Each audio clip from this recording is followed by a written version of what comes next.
Hello दोस्तों, good morning, नमस्ते। आप सब कैसे हैं? आशा करते हैं कि आप सब बहुत अच्छे होंगे, मज़े में होंगे। आप सभी का बहुत बहुत स्वागत है हमारे न्यू ब्लॉग में। तो आज हमारे ब्लॉग की शुरुआत हो रही है शाम के 4 बजे से। तो इधर हमने चारा खंद लिया है, अब भैंस को चारा डालने के लिए चलेंगे। तो पहले हम बोरी में भर लेते हैं क्योंकि बगिया में भैंस बंधी हुई है, तो वहीं पर चारा लेकर चलेंगे। तो इधर हम आ गए हैं बगिया में। तो पहले हम मड़ैया से तुरिया निकाल लेते हैं, उसके बाद में ही इसमें घास मिलाएंगे। तो जो भी तुरिया यहाँ बगिया में निकली थी वो सारी तुरिया इसी मड़ैया में भर दी गई है। तो अच्छे से यहाँ पर रखी रहेगी और पानी से भी नहीं भीगेगी।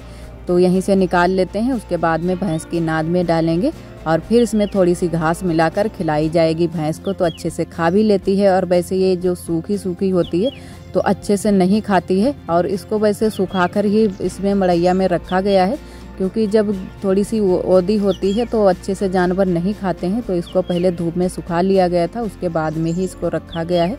तो हमने तुरिया भी थोड़ी सी डाल ली है और थोड़ा सा इसमें भूसा में मिला लिया है, तो दोनों को, और ऊपर से घास भी हमने डाल दी है। तो तीनों को मिक्स कर देते हैं एक में ही, और थोड़ा सा आटा इस पर डाल देंगे तो अच्छे से भैंस हमारी खा लेगी। और बड़ी अम्मा की भैंस बंध चुकी हैं, तो बड़ी अम्मा ने खाली तुरिया ही डाली है भैंस को, क्योंकि उनके यहाँ घास आज नहीं थी हरी वाली, तो खाली तुरिया ही डाली है। तो बड़ी अम्मा की भैंस इधर मुँह भी कर रही थी क्योंकि हमारी भैंस के लिए घास भी है, और है ना कि थोड़ा सा भूसा भी मिला दिया है तो अच्छे से चारा भी बन जाएगा। तो अच्छे से इसको मिला देते हैं, उसके बाद में ही भैंस को यहाँ पर बांधेंगे।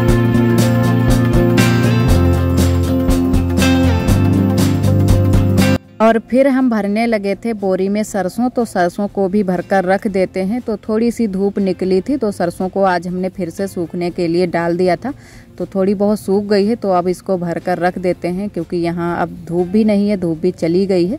तो एक बोरी में नहीं आ पाई थी तो दूसरी बोरी हम लेकर आ गए हैं, तो इसमें अब भर देते हैं। जो भी उस वाली बोरी में आ पाए उसमें कर दी, और बाकी की इस वाली बोरी में कर देंगे। तो थोड़ी सी हमारी बाकी रह गई है, तो इसको ऐसे भरते हुए नहीं बन रहा था, तो अब हम दूसरी बोरी लेकर आएंगे, उस पर करेंगे। उसके बाद में ही इसको हम भर पाएंगे, और उसके बाद में फिर हम यहाँ पर लगाएंगे झाड़ू। और ये सारी चीज़ें समेट कर ही झाड़ू लगाएंगे क्योंकि चारा आरा भी खंदा था तो हमने झाड़ू नहीं लगा पाया था। सरसों यहाँ पर पड़ी थी, तो अब सरसों पहले भर देते हैं, उसके बाद में ही पूरे में अच्छे से झाड़ू लगा देंगे।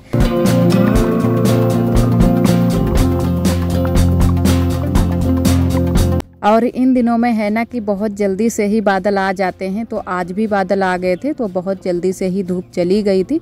तो ऐसा लग रहा है कि आज भी बारिश होगी। तो हमने सरसों तो भरकर रख दी है, और उसके बाद में इसके फट्टे की भी घड़ी बना देते हैं, और फिर हम लगाएंगे यहाँ पर झाड़ू। तो शाम के टाइम यही सारे काम हो जाते हैं, झाड़ू के भी काम हो जाते हैं, क्योंकि सुबह के टाइम झाड़ू लगाना होता है, फिर दोपहरी में, फिर शाम को फिर से लगाना होता है। तो 2-3 टाइम झाड़ू का ही काम हो जाता है। और झाड़ू लगाने से यहाँ पीछे वाले घर में बहुत ज़्यादा धूल मिट्टी भी उड़ती है। तो कितनी ज़्यादा धूल मिट्टी उड़ रही है, और यहाँ पर है ना कि इतनी जल्दी जल्दी से लिपाई पुताई भी नहीं हो पाती है। तो चिकनी मिट्टी से पुताई की थी, उसके बाद में अभी लिपाई नहीं हो पाई थी। तो इसी वजह से जब भी झाड़ू लगाते हैं तो बहुत ज़्यादा धूल मिट्टी उड़ती है। और इधर हम आए हुए हैं बगिया को, तो कपड़े वपड़े भी हमने उतार कर रख दिए हैं। और उसके बाद इधर बगिया को आए थे कंडे इकट्ठा करने के लिए और बटिया भी झांकने के लिए, क्योंकि बादल बहुत तेज से आ गए थे। तो हमने कहा चलो बटिया भी झांक देते हैं, और कंडे जो भी हमारे पड़े हैं उनको भी इकट्ठा करके झांक देते हैं किसी पन्नी से। तो हमने कंडे भी झांक दिए थे और बटिया को भी अच्छे से झांक दिया है। और फिर उसके बाद में रात के 9 बजे से ही बारिश होना शुरू हो गई थी, लेकिन पहले तो धीरे धीरे ही बारिश हो रही थी।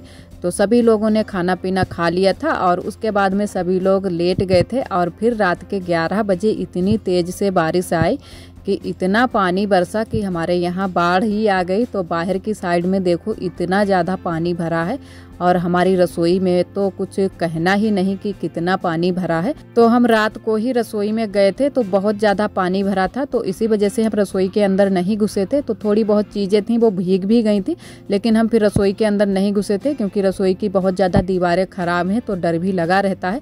तो बाहर से ही हमने देख लिया कि इतना ज़्यादा पानी भर गया है, तो बस फिर से हम चले आए। लेकिन फ़ोन लेकर नहीं गए थे, टार्च लेकर गए थे क्योंकि बहुत ज़्यादा बारिश हो रही थी, तो हम लोग भीग भी गए थे।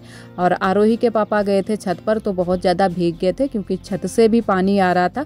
तो आगे की साइड में पानी जाने की कोई जगह ही नहीं थी, बंद हो गई थी नाली पूरी तरह से। तो पूरा जो भी पानी था अंदर ही भरा रहा, छत पर भर गया, और जो भी यहाँ का पानी है यहाँ पर भर गया, और हमारी चौकी पर भी पानी निकल आया था, क्योंकि जो नल का पानी जाता है वो भी बाहर की साइड में ही जाता है। तो अंदर की साइड में बैक होने लगा था पानी, इतना ज़्यादा पानी भर गया था। और साथ में हवा भी चल रही थी बहुत ज़्यादा, तो हवा से भी पानी आ रहा था। तो बरामदे में भी भर गया था थोड़ा बहुत, लेकिन फिर उसके बाद में हमने थोड़ा बहुत उलझ दिया था बाहर की साइड में। और इधर आप सभी से हम मिले हैं सुबह के टाइम, तो दिखाते हैं कि कितना ज़्यादा पानी भरा था हमारी रसोई में।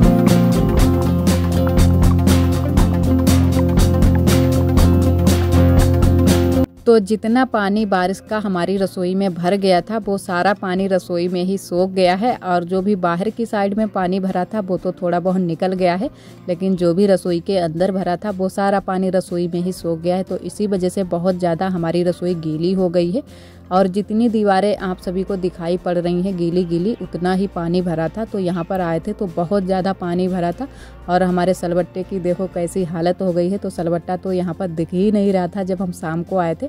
तो फिर इसी वजह से हम रसोई के अंदर नहीं घुसे थे, क्योंकि यहाँ पर बहुत ज़्यादा पानी भरा था और अंदर घुसते हुए भी डर लग रहा था। तो हम बाहर से ही देखकर चले गए थे। तो जो भी हमारे कंडा लकड़ी रखे हुए थे वो सारे भीग गए हैं, और यहाँ पर कीच बहुत ज़्यादा हो गई है, गीली बहुत ज़्यादा रसोई हो गई है। तो जहाँ पर भी हम अगर पैर रख रहे हैं तो पूरी तरह से जो भी मिट्टी है वो दब जाती है, और बहुत ही गीली गीली सी लग रही है। तो इसको रसोई को सूखने में कई दिन लग जाएंगे। और वैसे आज धूप तो अच्छी खासी निकल आई है। तो जो भी हमारे कंडा लकड़ी वहाँ रसोई में रखे थे भीग गए थे, वो हम लेकर आ गए हैं यहाँ पर पीछे वाले घर में। तो जो भी हमारे गीले कंडा हैं वो हमने एक साइड में कर लिए हैं, तो उनको सूखने के लिए धूप में डाल देंगे। और जो लकड़ियाँ थोड़ी बहुत सूखी थी वो हम चूल्हे के पास में ही डाल लेंगे। और जो कंडे भी थोड़े बहुत सूखे भी निकले थे, लेकिन जो नीचे की साइड में थे वो भीग गए थे। और है ना कि कल तो इतनी ज़्यादा बारिश हुई, इतनी ज़्यादा हम सोच ही नहीं सकते थे कि इतनी ज़्यादा शाम को बारिश होगी। तो वैसे तो हम उठा लेते, लेकिन फिर बारिश एकदम से आ गई, तो इसी वजह से जो हमारे कंडा लकड़ी रखे थे वो भीग गए। और वैसे तो जो भी सामान होता है ज़्यादातर हम हटा ही लेते हैं, और जब थोड़ी बहुत बारिश होती है तब हम कंडा लकड़ी को चूल्हे के पास में हटाकर रख देते हैं। तो चूल्हे के पास में इतनी जल्दी से पानी नहीं जाता है, क्योंकि चूल्हे के पास में वहाँ पर छत भी नहीं चू रही है, और उस तरफ ऊंचाई भी थोड़ी सी है, तो वहाँ पर इतनी जल्दी से पानी नहीं जाता है। और जिस तरफ छत टूटी है उस तरफ ऊंचाई नहीं है, तो उस तरफ जल्दी से पानी भर जाता है। तो थोड़ा सा ही हमने हटाकर शाम को आए थे तो हमने रख दिए थे कंडा लकड़ी। तो हमने कहा इतनी ज़्यादा बारिश नहीं होगी, लेकिन शाम को बहुत ज़्यादा बारिश हो गई, बिल्कुल बाढ़ ही आ गई। और इधर उसके बाद में हम बनाने लगे हैं खाना। तो आज हम सब्जी में बना रहे हैं आलू टमाटर की सब्जी। तो आलू को हमने उबाल लिया था, उबाल कर ही बना रहे हैं, क्योंकि आज भी कोई सब्जी नहीं थी तो टमाटर ही थे। तो हमने कहा आलू वैसे अगर खड़े आलू बनाओ तो अच्छे से नहीं बन पाते हैं, तो हमने आलूओं को उबाल लिया है और उसके बाद में ही सब्जी को छौंक दिया है। और थोड़े बहुत मसाले भी डाल दिए हैं, जो भी लहसुन प्याज यही मसाले सारे पड़ते हैं, तो वही सारे मसाले भी डाल दिए हैं और सब्जी को पकने के लिए रख दिया है। और एक दीदी जी ने हमारी कमेंट किया था, बहुत ही अच्छी बात बताई है कि दीदी जी ये लोहे की कढ़ाई है, इसमें थोड़ी सी राख लगा लिया करो तो जल्दी से छूट जाएगी। तो सच कहा दीदी, तो आज हमने राख ही लगा ली थी थोड़ी सी, तो बहुत ही जल्दी से कढ़ाई हमारी साफ़ हो गई थी और बहुत ही अच्छे से साफ़ हो गई थी। तो आज ये बात हमको ध्यान आए कि एक दीदी जी ने हमारी बताया था कि कढ़ाई में राख लगा लिया करो, तो बहुत जल्दी से ही आपकी कढ़ाई साफ़ हो जाएगी। जैसे हम भगोना और पतीली में राख लगाते हैं उसी तरीके से हमने कढ़ाई में भी राख लगा ली थी, तो बहुत ही जल्दी से ही हमारी कढ़ाई साफ़ हो गई थी। और इधर उसके बाद में हम सेंकने लगे हैं रोटियां, तो थोड़ी सी ही रोटियां हमारी सेंकनी है और थोड़े से हमने बना लिए हैं चावल, तो जल्दी से ही बना लिया था खाना भी।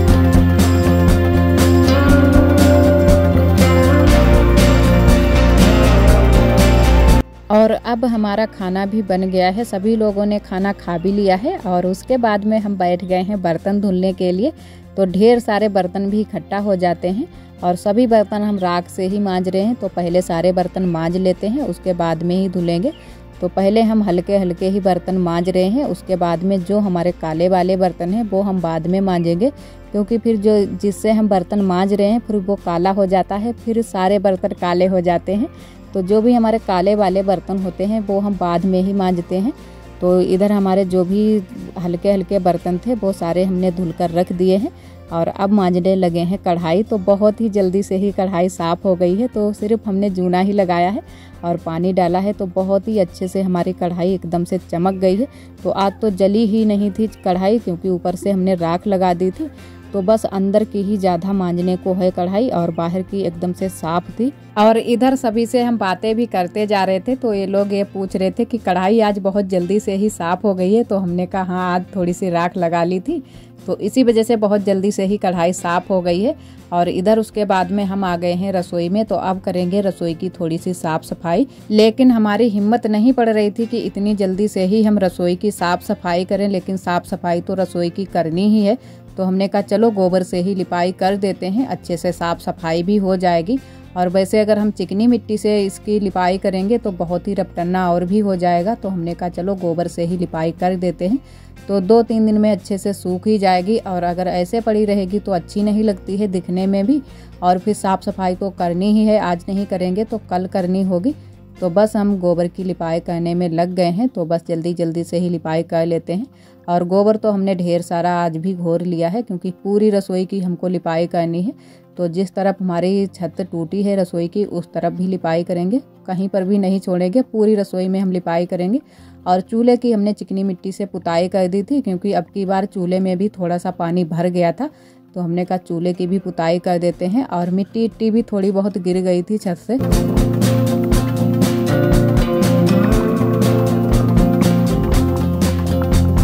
और इधर रसोई हमारी बहुत ज़्यादा गीली थी। जब हम लिपाई कर रहे थे तो बहुत ज़्यादा हमारे पैर रपट रहे थे, और पैरों में भी मिट्टी बहुत ज़्यादा लग गई थी। तो जैसे तैसे हमने लिपाई तो कर दी है रसोई की, और जहाँ पर गीली थी वहाँ पर भी कर दी है, पुतन्ना ऐसे ही फिरा दिया है, क्योंकि लिपाई हमको करनी थी। तो हमने कहा लिपाई कर देते हैं, साफ़ सफाई हो जाएगी। और गीली है वो तो सूख ही जाएगी। धूप भी निकल आई है, तो धूप तो आज सुबह से ही निकल आई है, और थोड़ी बहुत धूप लग भी जाती है हमारी रसोई में। और वैसे ठंड के दिनों में बिल्कुल भी धूप नहीं आती है, थोड़ी बहुत ही ऐसे ही किसी दिन दिख जाती है। लेकिन गर्मियों के दिनों में धूप थोड़ी बहुत आ जाती है। और जहाँ जहाँ दीवार हमारी भीगी हुई थी, दीवार पर पानी चढ़ गया था, तो वहाँ पर भी हमने पुतन्ना फिरा दिया था। तो अच्छे से हमारी रसोई की साफ़ सफाई हो गई है, और पूरी रसोई की हमने लिपाई कर दी है। और उसके बाद में हम आ गए हैं इधर बगिया को। और जो हमारी रसोई में पर्दा लगा था, वो पर्दा भी बहुत ज़्यादा गंदा हो गया था, मिट्टी बहुत ज़्यादा लग गई थी। तो पर्दे को भी हमने खोल लिया है। तो थोड़ा सा इसको भी धुलकर डाल देते हैं तो सूख जाएगा। उसके बाद में हम फिर से रसोई में लगा देंगे। तो जब भी बारिश आती है तो बहुत ज़्यादा हमारे लिए काम हो जाता है रसोई की साफ़ सफाई। और पर्दे भी बहुत ज़्यादा गंदे हो जाते हैं, और कच्चे घरों में यही ज़्यादा हाल होता है। बारिश की वजह से बहुत ज़्यादा दिक्कत हो जाती है, और काम भी बहुत ज़्यादा बढ़ जाते हैं। तो आज हमारे लिए बहुत ज़्यादा काम बढ़ गए थे। तो पहले हम हाथ पैर धुल लेते हैं, पैरों में बहुत ज़्यादा मिट्टी लग गई थी, तो अच्छे से पैर धुल लेते हैं। उसके बाद में ही हम पर्दा धुलेंगे। और पहले तो हम चप्पल पहनकर ही रसोई में घुसे थे, लेकिन चप्पल में बहुत ज़्यादा मिट्टी लग गई थी, फिर हम नंगे पैर ही घुस पड़े रसोई में। तो हाथ पैर हमने धुल लिए हैं, अब धुल लेते हैं पर्दा। और आप सभी दोस्तों को तहे दिल से बहुत बहुत धन्यवाद। आप सभी बहुत ही प्यारे प्यारे कमेंट करते हो, और जो दोस्त हमारे कमेंट नहीं कर पाते हैं, हमारे ब्लॉग पर आते हैं, हमारे ब्लॉग को पसंद करते हैं, उनको भी तहे दिल से बहुत बहुत धन्यवाद। इसी तरह आप सब हमारे चैनल से जुड़े रहिएगा, अपना प्यार और सपोर्ट बनाए रखना। और आज का ब्लॉग दोस्तों बस यहीं तक। आज का ब्लॉग हमारा कैसा लगा कमेंट में ज़रूर बताना। कल फिर मिलेंगे एक न्यू ब्लॉग के साथ में, तब तक के लिए आप सभी दोस्तों को नमस्ते।